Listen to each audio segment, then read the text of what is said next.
There is something strange happening above your head every single year. The sun hasn't suddenly become stronger. Earth hasn't moved dramatically closer to it. And yet, somehow, one part of our planet can be buried in winter while another is experiencing summer at exactly the same moment. So what is actually changing? The answer begins with something so subtle that you probably never notice it. Earth is leaning. That tiny tilt controls the angle of sunlight, the length of our days, the position of the sun in the sky, and ultimately, the seasons themselves. But here's the part that makes this even stranger. When the Northern Hemisphere is having summer, Earth is actually farther from the sun than it is during its winter. So if distance isn't creating the seasons, what is? Let's follow Earth's journey around the sun and uncover what is really happening. To understand the seasons, we first need to get rid of one very convincing mistake. It seems logical that summer should happen when Earth is closest to the sun, while winter should happen when Earth is farthest away. After all, the sun is the source of nearly all the energy driving Earth's climate. But that's not how Earth's seasons work. Earth's orbit is slightly elliptical rather than a perfect circle, so our planet does get closer to and farther from the sun during the year. Earth reaches its closest point to the sun, called perihelion, in January, while its farthest point, called aphelion, occurs in July. In the Northern Hemisphere, January is winter and July is summer. That alone tells us that Earth's distance from the sun cannot be the main explanation for the seasons. Something else has to be controlling how much solar energy different parts of Earth receive. That something is Earth's axis. Our planet rotates around an imaginary line running from the North Pole to the South Pole, and that axis isn't perfectly upright relative to the plane of Earth's orbit. It is tilted by about 23.4 degrees. The important part is that this tilt remains oriented in roughly the same direction as Earth travels around the sun. As Earth completes its orbit, this creates a remarkable change in the relationship between each hemisphere and the sun. At one point in the year, the Northern Hemisphere is tilted toward the sun while the Southern Hemisphere is tilted away. About 6 months later, the situation is reversed. Earth hasn't suddenly tipped over or changed its angle during the year. The planet is continuously tilted. Its changing position in orbit is what makes that tilt matter. Now comes the part that actually creates the temperature difference.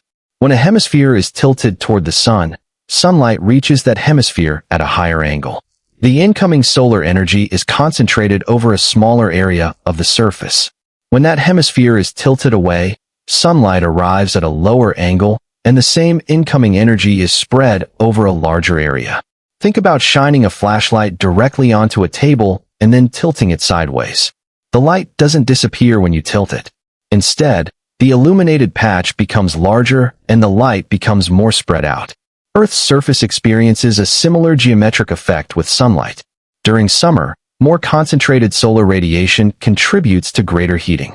During winter, the lower sun angle spreads incoming energy over a larger area, reducing the amount of solar heating received at a given location. But sunlight angle isn't the only trick Earth has hidden in its rotation.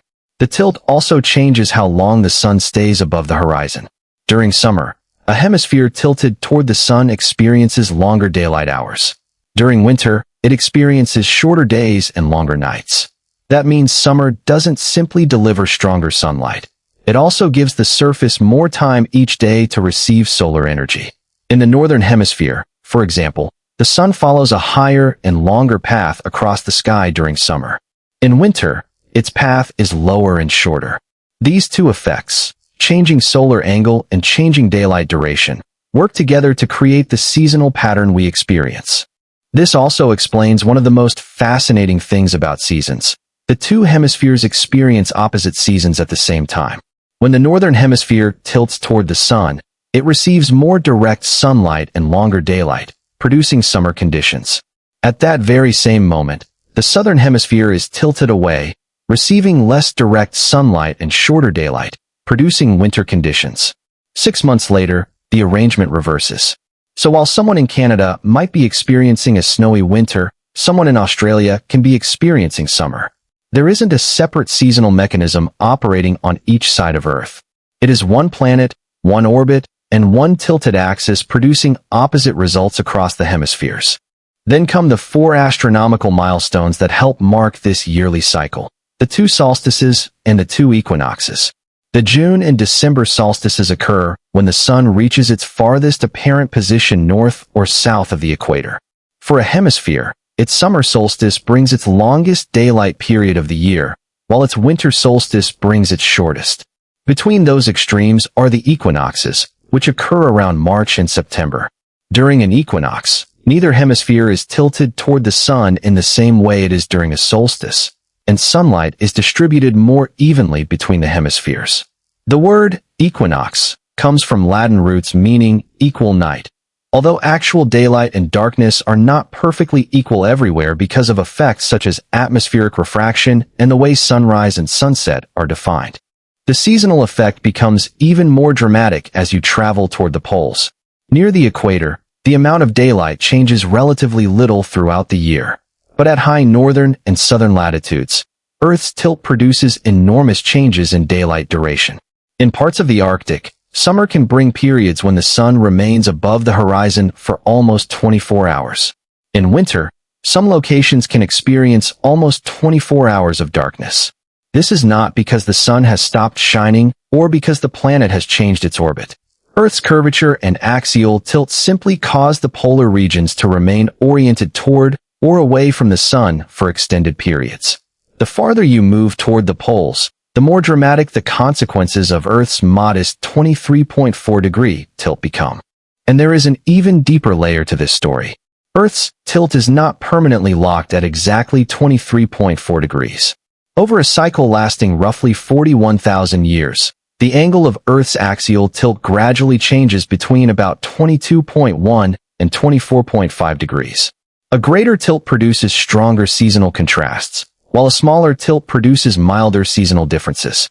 These changes happen so slowly that no human lifetime can notice them directly, but over geological timescales they matter enormously to Earth's climate. Earth's orbit also changes in other subtle ways over long periods, forming part of what scientists call Milankovitch cycles. These long-term orbital variations affect the distribution of solar energy reaching different parts of Earth and are important in understanding long-term climate changes, including the timing of ice ages. So the next time the temperature drops and winter arrives, remember that Earth hasn't simply moved into a colder part of space. And when summer returns, the planet hasn't necessarily moved closer to the sun. Instead, our planet is continuing an ancient journey around its star while carrying a permanent tilt of about 23.4 degrees. That tilt changes the angle at which sunlight reaches us, changes the length of our days, shifts the sun's path across the sky, and gives the northern and southern hemispheres their alternating seasons. A tiny geometric difference, repeated year after year, has shaped one of the most familiar rhythms on Earth. And that is the strange beauty of our planet. Something as ordinary as summer arriving can be traced back to the orientation of an entire world moving through space. If this video just made you look at the next season a little differently, give the like button a little seasonal adjustment of its own. And if you want more journeys into the facts hiding in plain sight, subscribe to the channel, because Earth has plenty more secrets waiting just beyond the obvious.